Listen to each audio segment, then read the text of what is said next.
Selamat datang kembali. Untuk penelusuran kita kali ini, kita akan menyelami sebuah rekaman audio dari perjalanan mancing di perairan Teluk Jakarta. Betul. Kita punya rekaman lengkapnya nih, mulai dari suara umpan udang yang masih hidup di ember, sampai teriakan puas pas ikan terakhir berhasil diangkat. Wah, seru banget itu pasti. Misi kita kali ini jauh lebih dalam dari sekedar laporan hasil pancing.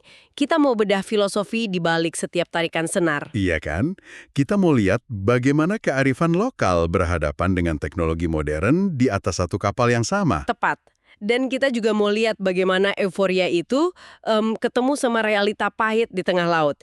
Kita pengen tahu apa sih resep di balik tangkapan 20 kg dalam sehari? Dan resepnya itu ternyata, nanti kita akan dengar, bukan cuma soal umpan atau juaran yang mahal, Oh iya. yang mengapung di permukaan air. Ini mungkin jadi bagian terpenting dari seluruh perjalanan ini. Wah, oke. Ini bakal jadi pembahasan yang seru nih. Banyak kontras yang menarik di dalamnya. Oke, mari kita mulai dari para pelakunya ya. Di atas kapal ini ada rombongan yang namanya jujur unik-unik banget. Iya kan? Ada Om Andi Skywalker, lalu Om Fred di Teroris, dan seorang pemancing senior yang karismatik, dipanggilnya Abah Koja. Nama-nama julukan seperti itu langsung ngasih kita gambaran ya. Ini bukan sekumpulan orang asing yang baru kenal di dermaga. Betul, Terasa sekali ada ikatan komunitas. Ada cerita di balik setiap nama itu. tepat. Dan yang memandu mereka juga nggak kalah unik. Ada dua kapten, Kapten Jainal, dan ini saya harus baca dua kali, Kapten Kopral Jono. Kapten Kopral Jono. Entah kenapa, kedengarannya seperti orang yang tahu persis di mana ikan-ikan bersembunyi. Dan sepertinya memang begitu. Mereka berangkat dari Teluk Air Jakarta, target utamanya adalah ikan jenaha dan kakap. Oke, ikan-ikan idaman itu. Persiapan awal terdengar cukup standar di rekaman. Mereka periksa umpan udang yang masih segar, terus mastiin setiap joran dan reel berfungsi sempurna. Tapi dari sini, kita mulai lihat dua kubu yang sangat berbeda. Betul. Persiapan kan separuh pertempuran ya, apalagi di laut. Dan dari sinilah kita mulai melihat gaya yang sangat berbeda dari masing-masing pemancing. Nah, disinilah mulai kelihatan perbedaan filosofi memancing mereka. Di satu sisi, ada Om Andi. Oke, Rekamannya nyebutin dia pakai joran Kenika XT nomor 02 yang katanya ringan banget. pilihan yang menarik. Pilihan ini krusial, karena joran yang ringan berarti tangan nggak cepet lelah dan sensitivitasnya tinggi. Dia bisa merasakan getaran paling halus sekalipun. Jadi dia pakai teknologi untuk meniru kepekaan tangan ya? Bisa dibilang gitu, dipadukan dengan reel Ryobi 1000. Canggih. Sementara Om Fred, dia naik satu level lagi. Dia bahkan punya umpan buatan hasil karyanya sendiri. Ini nunjukin dedikasi yang luar biasa. Wow. Dia nggak cuma ngandelin apa yang ada di toko, tapi mencoba memahami mangsanya sampai ke tingkat, bikin sendiri menu favorit mereka. Oke, jadi kita punya Om Andi dengan peralatannya yang presisi, Om Fred dengan umpan customnya, terdengar canggih semua. Tapi kemudian rekaman ini fokus ke Abah Koja, dan terus terang saya kaget. Nah, ini dia. Beliau sama sekali tidak pakai joran. Gimana cara kerjanya itu? Abah Koja ini adalah perwujudan dari tradisi. Beliau menggunakan teknik yang disebut hand lining. Handlining. Gampangnya, ini mancing pakai tangan kosong. Cuma senar pancing atau kendur yang digulung, terus dipegang langsung pakai jari telunjuk. Serius, cuma pakai jari. Betul. Semua informasi, arus bawah, kontur dasar laut, dan yang paling penting, sambaran ikan, itu diterima langsung melalui kulitnya. Ini bukan lagi soal melihat ujung joran melengkung, tapi soal merasakan dialog sunyi antara umpan dan ikan di kedalaman. Gila, jadi di satu kapal ada teknologi yang mencoba meniru rasa, dan di sisi lain ada orang yang menggunakan rasa itu sendiri secara langsung. Persis. Dan hasilnya, rekaman audio menyebut Abah Koja udah gacor dia. Istilah di kalangan pemancing yang artinya umpannya terus-terusan disambar ikan. Dia beneran lagi panen, bahkan saat yang lain masih nunggu. Tepat sekali. Ini bukan sekedar soal joran melawan tangan kosong. Ini cerminan dari dua filosofi yang berbeda dalam mendekati alam. Satu sisi mencoba menaklukkan dengan teknologi presisi. Sisi lainnya mencoba berdialog dengan alam lewat kepekaan. Betul, fakta bahwa keduanya sama-sama berhasil di kapal yang sama, nunjukin bahwa laut itu nggak memihak. Ia merespons keahlian dalam bentuk apapun. Jadi kalau begitu, apa ini berarti teknologi canggihnya Om Andi kalah telak ya dengan rasanya Abah Koja? Saya nggak akan bilang kalah telak. Mungkin lebih tepatnya, ini nunjukin bahwa setiap teknik punya panggungnya sendiri. Oh, oke. Di spot dengan arus dan kedalaman seperti itu, di mana ikan mungkin makannya hati-hati banget, kepekaan tangan Abah Koja mungkin lebih unggul. Tapi coba bayangin, kalau mereka mancing di kedalaman 100 meter buat ikan monster. Wah, iya juga. Di situ, teknologi Om Andi baru akan benar-benar bersinar. Ini bukan soal menang kalah, tapi soal adaptasi. Menarik sekali. Tapi sebelum kita dengar teriakan strike pertama, ada satu momen kunci di rekaman yang mungkin jadi rahasia sukses mereka semua hari itu. Apa itu? Om Andi, si pengguna alat modern, justru berbagi sebuah kearifan lokal yang kedengarannya sangat tradisional. Dia bilang, kalau air lautnya dingin, ikan itu males dia cari makan. Kalau airnya anget, nah ikan tuh mulai agresif. Dan ini adalah jembatan antara dua dunia tadi. Pengetahuan ini bukan mitos atau kira-kira loh ya. Ini sains sederhana. Oh, begitu. Ikan kan hewan berdarah dingin. Suhu tubuhnya ngikutin suhu lingkungan. Kalau air dingin, metabolismenya melambat. Jadi mereka kayak kita aja pas lagi males-malesan di hari yang dingin. Masuk akal? Sebaliknya, air hangat ningkatin metabolisme, bikin mereka lebih lapar dan aktif berburu. Pengetahuan yang disampaikan Om Andi ini inti dari kearifan nelayan. Dan ini jadi faktor penentu keberhasilan mereka. Dan terbukti, pengetahuan itu terbayar lunas. Nggak lama setelah itu, rekamannya penuh sama teriakan strike. Wow, Suasananya digambarkan gawat bener, karena semua orang dapat ikan secara bersamaan. Abah Koja sang maestro handlining mendaratkan kakap merah. wow, kakap merah. Itu bukan ikan sembarangan, itu primadona di banyak restoran seafood. Tangkapan yang sangat bergengsi. Kaptennya pun nggak mau ketinggalan. Kapten Jainal yang direkaman digambarkan tetap tenang walau joranya melengkung hebat, berhasil naklukin ikan kerong-kerong.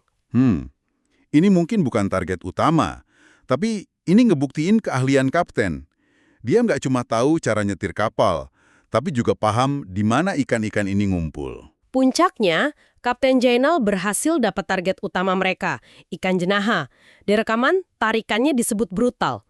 Nah, itu dia. Anda bisa ngerasain kepuasan kolektif di audio pas ikan berwarna keemasan ini berhasil diangkat. Ini momen klimaks yang mereka cari. Pasti puas banget itu. Setelah itu, pesta berlanjut. Om Fred dapat kakap merah juga dan Abah Koja sekali lagi dengan tangannya berhasil naikin ikan kerapu. Kerapu, salah satu ikan konsumsi paling bernilai. Betul. Variasi tangkapan ini kakap merah, jenaha, kerong-kerong, kerapu. Ngasih kita informasi penting. Ini ngasih tahu kita kalau mereka ada di spot yang sangat produktif dengan ekosistem karang yang sehat. Maksudnya? Setiap ikan ini punya habitat dan kebiasaan makan yang sedikit beda. Dapat semuanya dalam waktu berdekatan, artinya mereka benar-benar nemuin sarangnya. Sebuah titik panas biologis di tengah Teluk Jakarta. Suasananya beneran pesta. Semua orang sibuk narik ikan. Narator di rekaman sampai bingung mau ngarahin mikrofon ke siapa saking serunya. Kebayang. Tapi ironisnya, di antara tarikan kakap merah dan jenaha itu, ada tangkapan lain yang nggak mereka inginkan. Naratornya lihat sesuatu ngapung di air. Dan disinilah euforia mereka berhenti sejenak. Di tengah perayaan atas kelimpahan hasil laut, mereka dihadapkan langsung sama ancaman terhadap laut itu sendiri. Sampah ya? Betul.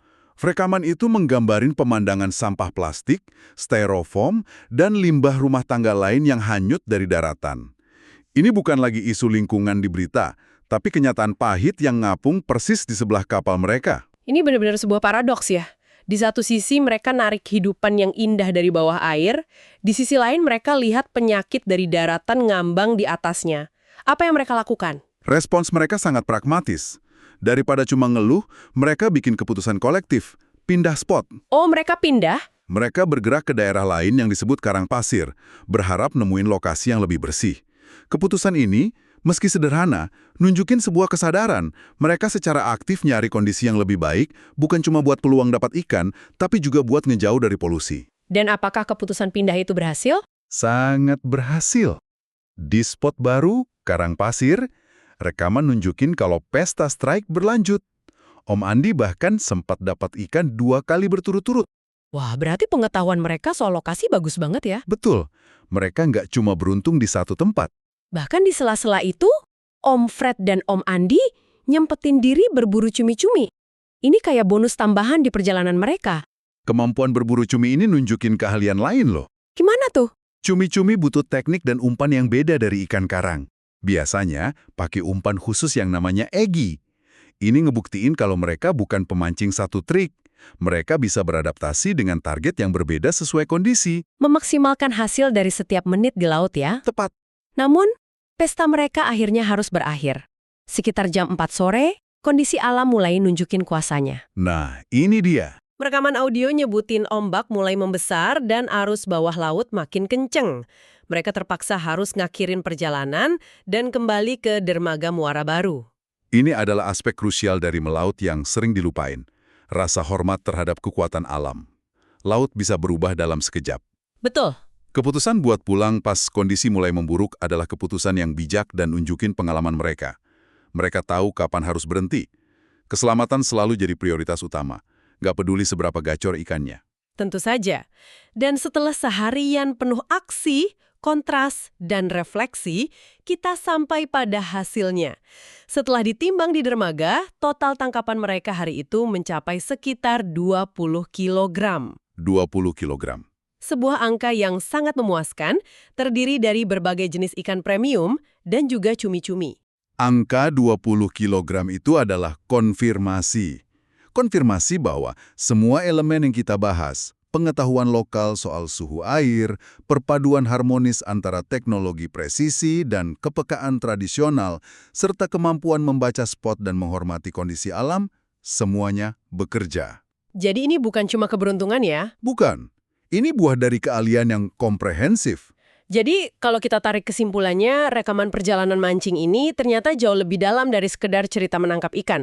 Ini sebuah studi kasus kecil tentang perpaduan antara teknologi dan tradisi, pentingnya memahami ekosistem, dan realitas tantangan ekologis yang direpresentasikan oleh sampah yang mengapung itu. betul sekali. Dari Kapten Kopral Jono yang mahir menavigasi, sampai Abah Koja dengan rasa di ujung jarinya, kita lihat kalau keberhasilan di laut itu datang dari berbagai bentuk keahlian. Nggak ada yang lebih superior ya? Gak ada. Yang ada hanyalah metode yang efektif di tangan yang tepat.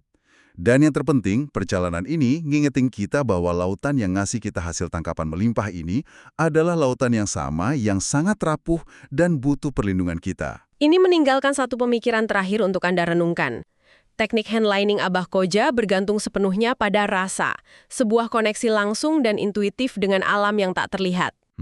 Di dunia kita yang makin dipenuhi teknologi, mulai dari sonar pencari ikan sampai aplikasi perakiraan cuaca yang canggih, kita makin terbiasa ngandelin data dan layar. Betul. Pertanyaannya adalah, apa nilai dari koneksi intuitif dengan alam yang mungkin perlahan kita lupakan? Dan dalam hidup Anda, di bidang apapun, adakah rasa yang mulai tergantikan oleh teknologi? Dan apa yang hilang saat itu terjadi?